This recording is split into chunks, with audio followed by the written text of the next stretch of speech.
that you've given us today. Pleasure's ours. To guest in the Freeport Hour. Pangalawa nga kami, di ba? And I have with me my Community Relations Officer, my Admin Officer, my Media Relations Officer, all rolled into one. Si Tita Malu Dungog. Tita Malu? Ay, good morning po sa inyong lahat. At welcome po sa ating episode ngayon. Ang atin pong nakatakdang ipaliwanag sa inyo ay kung ano po ang function ng ating departamento. So, simulan na po natin. Alright. Okay, so sa marami hindi po nakakaalam, ang SBMA Public Relations Department has two tasks. We have media assistance and community relations.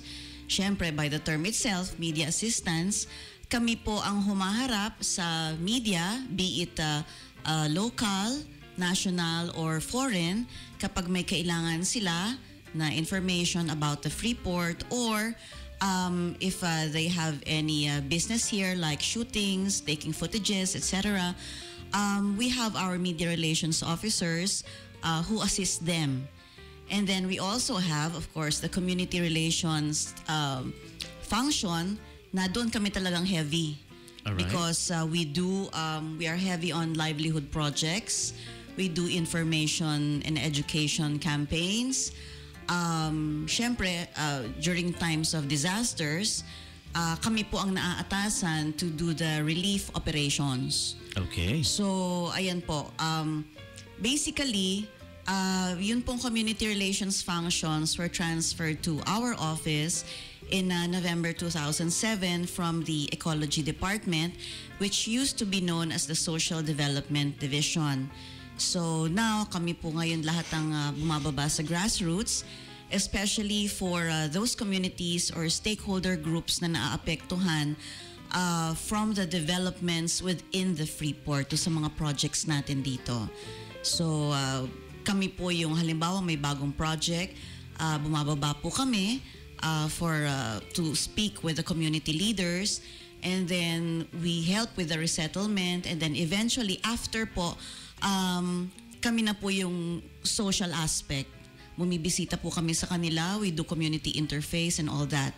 And of course, a big chunk of that community would be our AITA groups. Okay. We handle several AITA groups, 4 in Olongapo, 1 in Kanawan, or what you call the Magbukon Aitas, and then the Ambala Aitas of Pastolan. There you go. Okay. And how about Ma'am Malu? Yes, si Tita Malu ang handle niya yung Fisher Folk sector. Ang lawak din ang scope niyan. So, Tita Malu.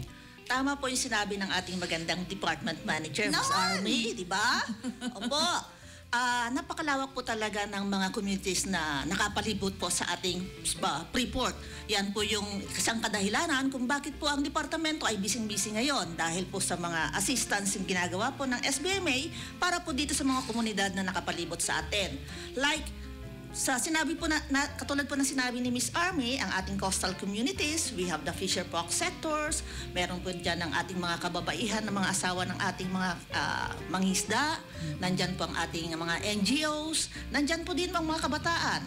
Lalong-lalo na rin po, binibigyan din po natin ng pansin, iba niya ang ating mga senior citizens na kumbaga sa kapamilya ng ating mga mangingisda.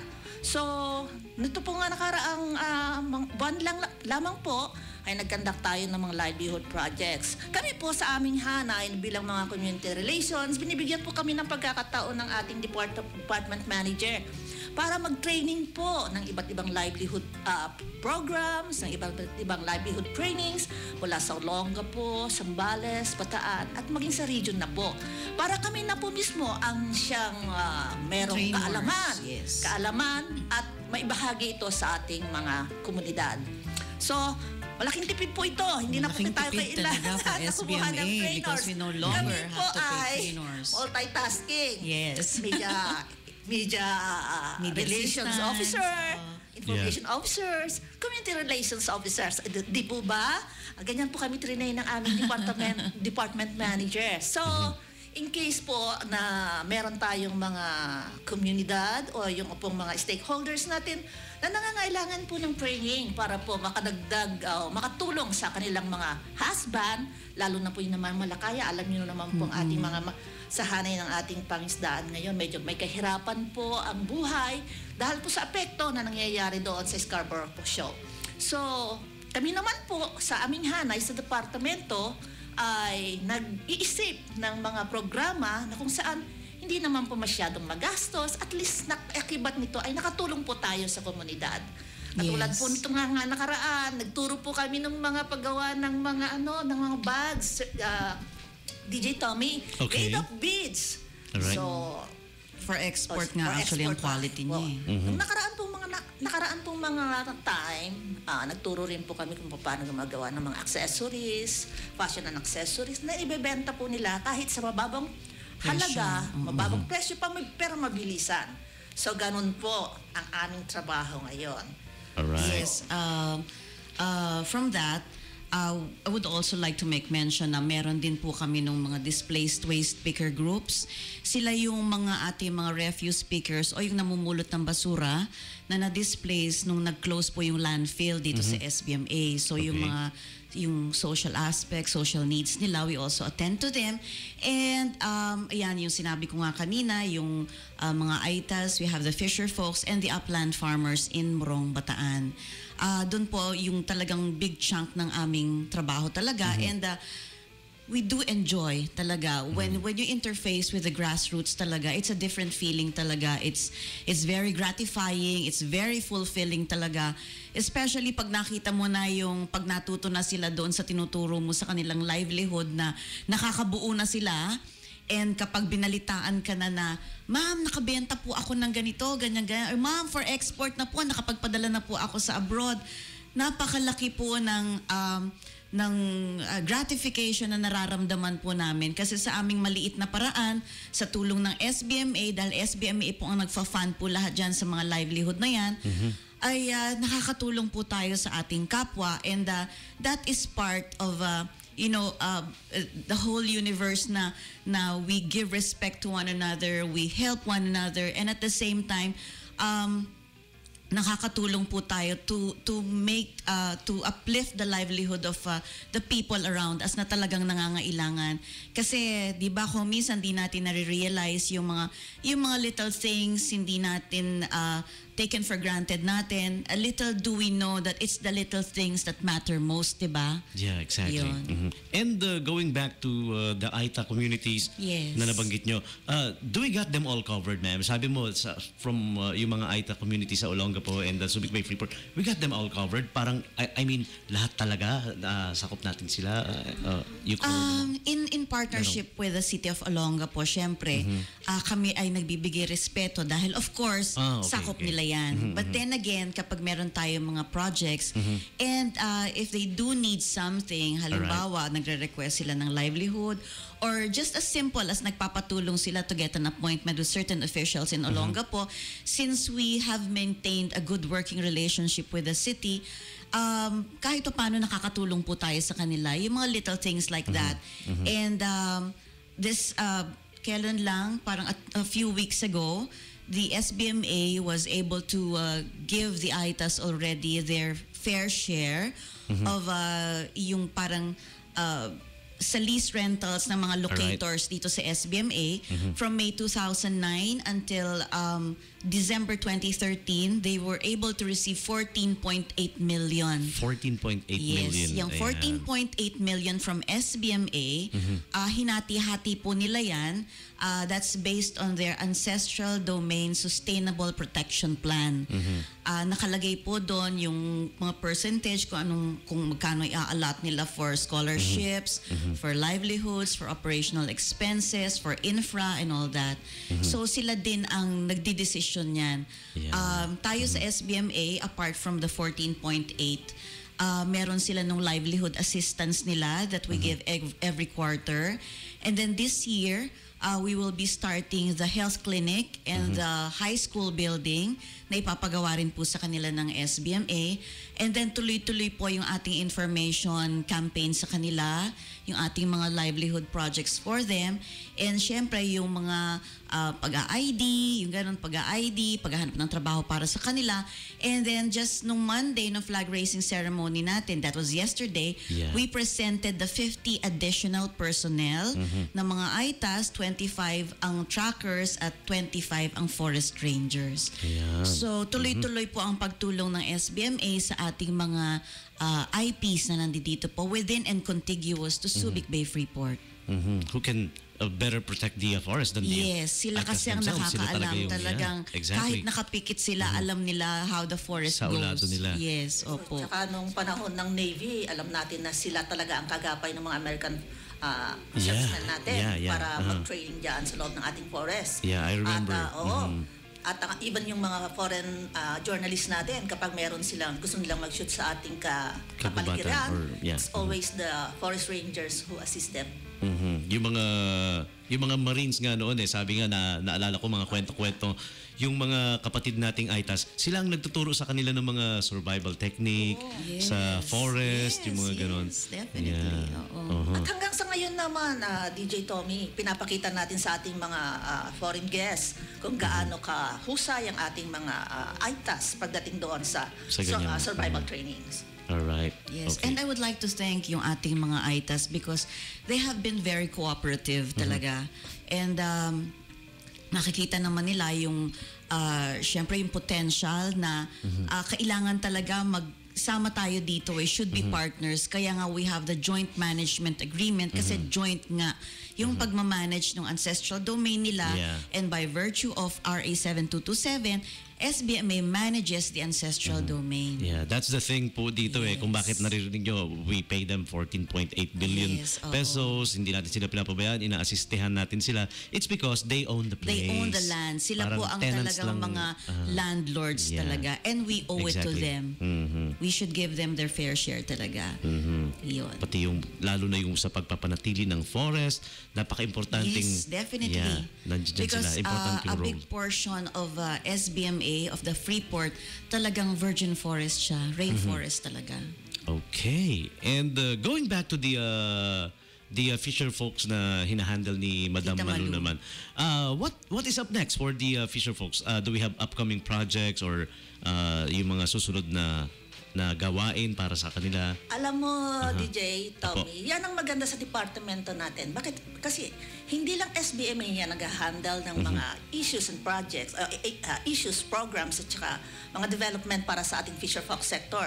We partners sa ibang government agencies. Like last week lang, umattend ako through the invitation of our municipal agriculture office of Subic. Nagtumanggap yung ating mga fisher folks ng mga libreng makina, mga bangkang dimotor, mga coalman, yung mga ilaw nila na ginagamit sa pamamalakaya, mga life vest, Nice. at iba't ibang fishing paraphernalia mula sa ating BIFAR, Bureau of Fisheries and Aquatic BIFAR. Resource Management Council, Region 3. Alright. So, nagpapasalamat tayo sa BIFAR kasi nakikita natin na hindi lang ating departamento, hindi lang SBMA ang tumutulong sa kanila, pero pinapahalagahan nila yung role natin sa SBMA kasi tinatawag nila pa tayo to witness at malaman din natin kung ano yung ibigay nila sa ating mga namamalakaya. Okay. Ang maganda pa nito, itong nakaraang linggo rin, nagkaroon ng meeting ang ating Subic Bay Integrated Farm Sea, na kung saan mag-identify sa iba't ibang area na nasakop ng Subic, Olongapo, Morong at San Antonio, Zambales ng mga marine protected area. Di ba? Napakahalaga nun. Kasi siyempre sila rin ang mahihirapkan kung mauubos ang ating mga isda. Mga isda na kanilang hinuhuli para sa kanilang pangkabuhayan at sa kanilang sa pagkain na rin ng kanilang pamilya. So tulong-tulong yan na kung saan ang ibang ahensya ng gobyerno katulad ng BIFAR at saka ng DNR at gayon na rin ng SBMA na sumuporta sa ating mga isda para mag-identify ngayon ng mga marine protected area. So, yun. Kasunod nun ay ang patuloy na pag-rehabilitate ng ating mga mangroves sa ating mga kailugan. Marami ang ilog dito na nakakabit dito sa ating Subic Bay area na kung saan namamatay na dahil sa pollution, dahil sa nagiging basurahan ng ating ng iba't ibang klaseng basura, lalo na yung mga plastic. At kumbaga sana ay napapabayaan na. Remember nung mga panahon na andito pa yung Amerikano, mga unang panahon, mga bata pa kami. Saan ang mga ilog Hindi pa natin ako pinapanganak noon, kasi DJ Tommy. Oo nga, wala pa si DJ Tommy. Wala pa si DJ Tommy sa Ang mundo. ilog natin napakalilinis kung saan source ito ng mga pangkabuhayan, kung ano-anong mga klaseng. Meron pa kami ilog na malinis sa Laguna do sa farm namin. Yan. Maswerte kami sa Army. Pero dito sa atin sa Subic, nagiging proyekto ngayon yan ng ating yung Subic Bay Integrated Fisheries and Aquatic Resource Management Council natin, yung SBI FarmC, kung saan siya yung organisasyon na kinikilala at siya yung organisasyon ng ating mga mangingisda na kung saan binibigyang partner ng ating ahensya ng SBMA para sa pagtulong at pagbibigay suporta sa ating mga Tita Malu, mangingisda. siguro you can also elaborate yung tungkol doon sa artificial reef. Yes. Yan, sige. Alam mo, DJ Tommy, mga 3 years ago, ang ating ahensya, ang SBMA, ay nagkaloob sa ating mga mangingisda ng 4 million kung saan mula sa ating bahagi nila doon sa Port Development Environmental Guarantee Fund. Yes. Oo. Port Development Sa Port Development. Guarantee Fund ng ahensya para sa ating mga coastal communities. So part of that, hinati-hati ito into livelihood, into their operational expense, at ang pinakamalaking chance, ang pinakamalaking chance nito ay ang paggawa ng artificial reef. Yung artificial reef ay more than 180, kumbaga sa yung bahay pangisdaan, 180 parang tower siya. Parang tower siya. Parang tower siya. Parang pyramid ang Yes, tsura parang niya. pyramid ang tsura niya. Okay. Kung saan, parang mahikayat yung mga mangingisda na muling mamutik-tik dito sa ating karagatan. So we have distributed it to municipality, yung pharmacy San Antonio, natin ng San Antonio, Zambales, Zambales, Olongapo, Subic, at saka Subic. Morong. Yes. Usually yan ang kabuuan ng ating, yan ang nakapaligid ng mga municipalidad sa Subic Bay natin eh. At hanggang sa ngayon, proud ang aming departamento sapagkat pag sinabi nila, Ma'am, nakahuli po kami ng 5 kilong talakitok, 5 kilong lapu-lapu, ganong kalalaki ang nahuhuli nila. Siyempre, tuwan-tuwa po tayo. Kasi Yun ang Because of sinatawag na those- fulfilling and Yes. gratifying talaga. Exactly. Yun kasing reefs na yon, napaka-importante yan sa pagdami ng Bahay isda yan populasyon eh. ng isda. Oo, hanggang sa ngayon, nakikita mo na kung patuloy na pinupuntahan ng mga mangingisda. At maliban na lang sa San Antonio, Zambales, sad to say na nung nakaraang bagyo, natabunan po, part pa rin siguro nung lahat natin na kung saan, yung mga artificial reef natin ay natabunan. Natabunan. Naku, sayang naman. Sayang. Pero ginagawan din ang paraan ng ating mga mangingisda na Parang unti-unti sinusubukan pa rin siyang i-save. ahon. Kaya lang, siyempre, napakalalim ng area. Ang hirap nun. Oo. Siguro gawa na lang ulit ng panibago. Palagay ko, gagawa ulit tayo. Yeah. All right. Okay, so we will take a quick bottom of the hour break. All right, part 2 of this discussion coming up. When we return, narinig nyo yung mga special projects na ginagawa ng SBMA PRD. Now let's get to know them better naman ngayon. Ang SBMA PRD, all of its people from the head down to the staff, last staff. Ayan. When we return, so please stick around. We will be right back.